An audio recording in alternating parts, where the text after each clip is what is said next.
Balance. So ನಾನು last few days back ಹೇಳಿದೆ market ತುಂಬ ವೀಕ್ ಆಗಿದೆ, ಹುಷಾರಾಗಿ ಟ್ರೇಡ್ ಮಾಡಿ ಅಂತ ವಿತ್ ಪ್ರಾಪರ್ ರಿಸ್ಕ್ ಮ್ಯಾನೇಜ್ಮೆಂಟಲ್ಲಿ. ಸೊ ಅದೇ ಥರ ನೀವು ನೋಡ್ಬೋದು ಲಾಸ್ಟ್ 5 ಡೇಸಿಂದ ಆಲ್ಮೋಸ್ಟ್ ನಿಫ್ಟಿ ನೆಗೆಟಿವ್ ಆಗಿ ಕ್ಲೋಸ್ ಆಗ್ತಾ ಇದೆ. ಪ್ಲಸ್ ನೋಡ್ಬೋದು ಇಲ್ಲೇನು ನಾವು ಶಾರ್ಟ್ ಒಂದು 3 ಡೇಸ್ ಒಂದು ರ್ಯಾಲಿ ನೋಡಿದ್ರಿ. ಆಬ್ವಿಯಸ್ ನಾನು ಇಲ್ಲೇ ಆ್ಯಕ್ಚುಲಿ ಒಂದು ಸೈಡ್ ವೇಸ್ ಎಕ್ಸ್ಪೆಕ್ಟ್ ಮಾಡಿದ್ದೆ. ಯಾವಾಗ ಸೈಡ್ ವೇಸ್ ಆಗಲಿಲ್ಲ ಪ್ಲಸ್ ಈ ಗ್ಯಾಪ್ ಯಾವಾಗ ಫಿಲ್ ಆಯಿತೋ ಆಬ್ವಿಯಸ್ಲಿ ನಮ್ಮ ಸ್ಟಾಕ್ಸ್ ಕೂಡ ಯಾವಾಗ ಪರ್ಫಾರ್ಮ್ ಆಗ್ತಾ ಇರಲಿಲ್ಲ. ಸೊ ಮಾರ್ಕೆಟ್ ಅಲ್ಲೇ ತುಂಬ ವೀಕ್ ಆಯಿತು. ಪ್ಲಸ್ ಇನ್ನೊಂದೇನೆಂದರೆ ಓನ್ಲಿ ಸೆಲೆಕ್ಟಿವ್ ಸ್ಟಾಕ್ಸ್ ಮಾತ್ರ ಮಾರ್ಕೆಟಲ್ಲಿ ವರ್ಕ್ ಆಗ್ತಾ ಇದೆ. ಅದು ಬಿಟ್ಟರೆ ಮಿಕ್ಕಿದೆಲ್ಲ ಬ್ರೇಕ್ಔಟ್ ಆಗಿ ಫಾಲೋಅಪ್ ಕೂಡ ಬರ್ತಾ ಇಲ್ಲ, ಹಾಗೆ ಸ್ಕ್ವಾಟ್ಸ್ ಆಗ್ತಾ ಇದೆ. ನಾನು ರೀಸನ್ಸ್ ಎಕ್ಸ್ಪ್ಲೇನ್ ಮಾಡ್ತೀನಿ, ನನ್ನ ಸ್ಟಾಕ್ಸ್ ಎಕ್ಸ್ಪ್ಲೇನ್ ಮಾಡ್ತೀನಿ ಲೇಟರಾಗಿ. ಸೊ ಮದುವೆ ನಿಫ್ಟಿ ನೋಡೋಣ. ನಿಫ್ಟಿ ನಾನು ಇಲ್ಲಿಂದ ಅಟ್ಲೀಸ್ಟ್ 21 EMA ಅಬವ್ ಕ್ರಾಸ್ ಆಗಬೇಕು, ಇದು ಸ್ಟ್ರಾಂಗ್ ಕ್ಯಾಂಡಲ್ ಬರಬೇಕು, ಅಲ್ಲಿವರೆಗೂ ಯಾವುದಕ್ಕೂ ಟ್ರೇಡ್ ತೊಗೊಳ್ಳೋಣ. ಅಟ್ಲೀಸ್ಟ್ ಈ ಥರ ಒಂದು ಸ್ಟ್ರಾಂಗ್ ಡೇ ಬರಬೇಕು. ಬಟ್ ಆ್ಯಸ್ ಆಫ್ ನಾವು ನೋಡಿದ್ರೆ ವೀಕ್ ಆಗಿದೆ ಅನಿಸುತ್ತೆ, ಯಾಕಂದರೆ ವಾಲ್ಯೂಮ್ಸ್ ಕೂಡ ಜಾಸ್ತಿ ಇದೆ ಇವತ್ತು, ಪ್ಲಸ್ ನೆಗೆಟಿವ್ ಕ್ಲೋಸ್ ಆಗಿದೆ. ಸೊ ನಂಗೆ ನಾಟ್ ಶೋರ್ ಇದು ಇಲ್ಲಿಂದ ಒಂದು ಬೈಯಿಂಗ್ ಬರುತ್ತೆ ಅಂತ. ಸೊ ಅದೊಂದು Nifty view. Next small cap ನೋಡ್ಬೋದು. ನಾನು ನಿಮಗೆ ಪ್ರೀವಿಯಸ್ಸಾಗಿ ಕೂಡ ಹೇಳಿದ್ದೆ, ಸ್ಮಾಲ್ ಕ್ಯಾಪಲ್ಲಿ ಏನು ಪ್ರಾಬ್ಲಮ್ ಆಗ್ತಾಯಿದೆ ಅಂದರೆ ಎವ್ರಿ ರ್ಯಾಲಿ ಕೂಡ ರೆಸಿಸ್ಟೆನ್ಸ್ನ ಫೇಸ್ ಮಾಡುತ್ತೆ, ಮತ್ತು ಫಾಲೋಅಪ್ ಡೌನ್ ಸೈಡೇ ಬರುತ್ತೆ. ಇಲ್ಲೂ ನೋಡ್ಬೋದು ಲಾಸ್ಟ್ ಒಂದು 3 ಏನು ಮಾರ್ಕ್ ಮಾಡಿದ್ದೀನಿ ಲಾಸ್ಟ್ ಟೈಮ್ ಕೂಡ ಸೇಮ್ ಆಗ್ತಾಯಿದೆ. ಇಲ್ಲೂ ಕೂಡ ಇಲ್ಲ ಸಸ್ಟೈನ್ ಆಗೋ ಡೌಟ್ ಇದೆ ಆ್ಯಕ್ಚುಲಿ ಸ್ಮಾಲ್ ಕ್ಯಾಪ್ ಇಲ್ಲೂ ಕೂಡ. ಸೊ ಇಲ್ಲಿಂದ ಮತ್ತೆ ಒಂದು ಸೈಡ್ ವೇಸ್ ಆಗಿ ಒಂದು ಸ್ವಲ್ಪ ದಿನ ಸೈಡ್ ವೇಸ್ ಆಗಿ ಮತ್ತೆ ಡೌನ್ ಸೈಡ್ ಬರೋ ಚಾನ್ಸಸ್ ಜಾಸ್ತಿ ಇದೆ.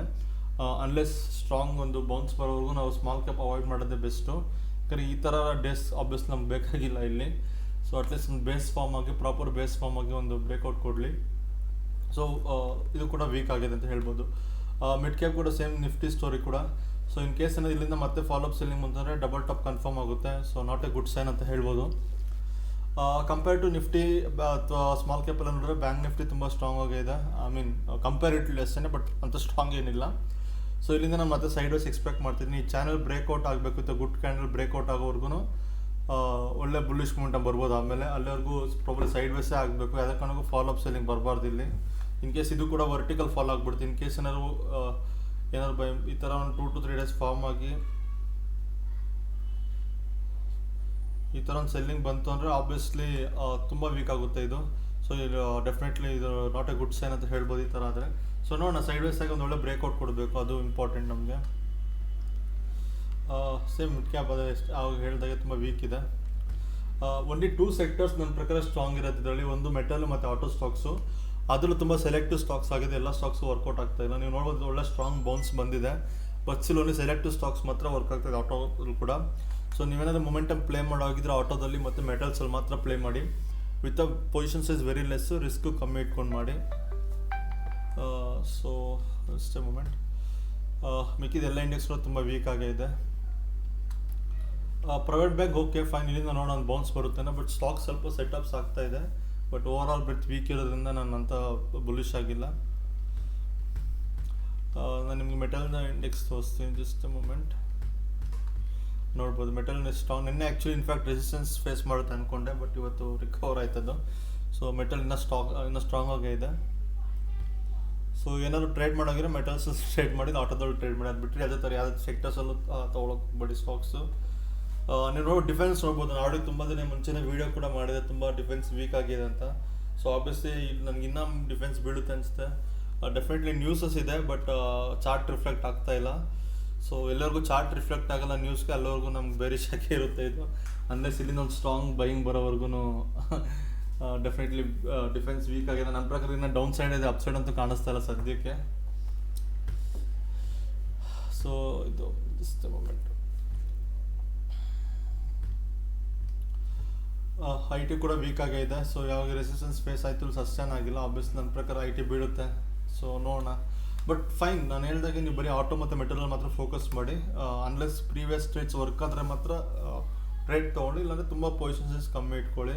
ಯಾಕಂದರೆ ಅಲ್ಟಿಮೇಟ್ಲಿ ಯಾವ ಸ್ಟ್ರಾಟಜಿ ಎಲ್ಲ ಮಾರ್ಕೆಟ್ಲೂ ವರ್ಕೌಟ್ ಆಗಲ್ಲ. ಸೊ ನಮ್ಮ ಪೊಸಿಷನ್ ಸೈಜ್ ನಮ್ಮ ಕಂಟ್ರೋಲಲ್ಲಿ ಇರಬೇಕು, ರಿಸ್ಕು ಮ್ಯಾನೇಜ್ ಮಾಡಬೇಕು. ಸೊ ಇದೊಂದು ಓಪನ್ ಟ್ರೇಡ್ಸು ನೀವು ನೋಡ್ಬೋದು. ನಾನು ಫಿಮ್ ಇಂಡಸ್ಟ್ರೀಸ್ ತೊಗೊಂಡಿದ್ದೆ few days back, definitely stop loss ಸಿಟ್ ಆಯಿತು. ಅದೇ ಹೇಳಿದ್ದು ನಾನು, ಈಗ ಯೂಶ್ವಲಿ ಈ ಥರ ಆಗಲ್ಲ, ಬೇಸ್ ಬ್ರೇಕ್ ಡೌನ್ ಆಗೋದು very rare. But market weak ಇರೋದ್ರಿಂದ ಆಬ್ವಿಯಸ್ಲಿ ಆಗೇ ಆಗುತ್ತೆ. ಸೊ ಅದಕ್ಕೆ ಪೊಸಿಷನ್ ಸೈಜ್ ತುಂಬ ಕಮ್ಮಿ ಇಟ್ಕೊಳ್ಳಿ ಅಂತ ಹೇಳಿದ್ದು ನಾನು.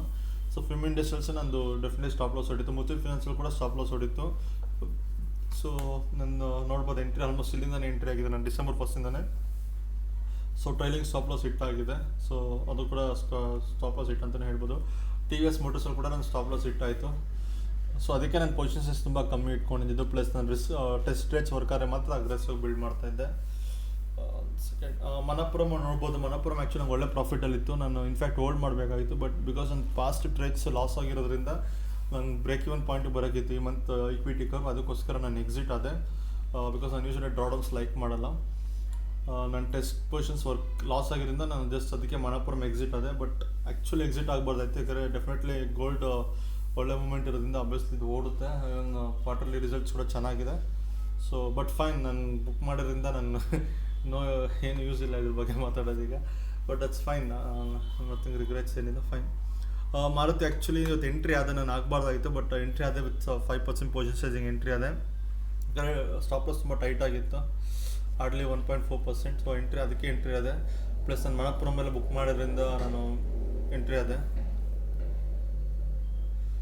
So that's fine. ಎಷ್ಟೇ ಸಲ ಒಂದು ಪೊಸಿಷನ್ ಇವತ್ತು ಸ್ಟಾಪ್ ಲಾಸ್ ಮಿಸ್ ಆಯಿತು.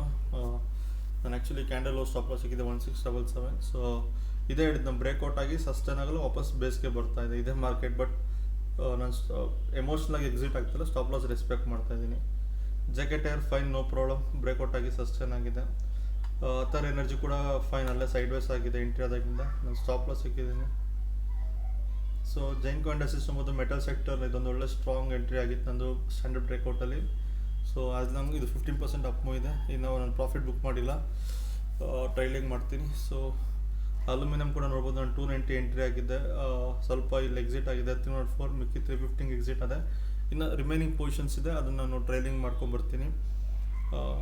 ಸೊ ಓವರಾಲ್ ಗುಡ್ ಅಂತ ಹೇಳ್ಬೋದು. ಬಟ್ ಈಕ್ವಿಟಿಗೆ ಅವ್ರು ಮಾತ್ರ ಸ್ವಲ್ಪ ನೆಗೆಟಿವ್ ಆಗಿತ್ತು ಈ ಮಂತ್. ಅದಕ್ಕೆ ನಾನು ಮಣಪುರಂ ಬುಕ್ ಮಾಡಿದೆ, ಯಾಕಂದರೆ ಈ ಮಂತ್ ನಮಗೆ ಅಂತ ಮೂಮೆಂಟ್ಸ್ ಇಲ್ಲ ನಿಫ್ಟಿಯಲ್ಲಿ. Plus test position stop loss 3 continuous stop loss ಹೊಡ್ತಿರೋದ್ರಿಂದ ನನಗೆ ಮಣಪುರಂ ಬುಕ್ ಮಾಡೋ ಅವಶ್ಯಕತೆ ಇತ್ತು, ಅದಕ್ಕೆ ಬುಕ್ ಮಾಡಿದೆ.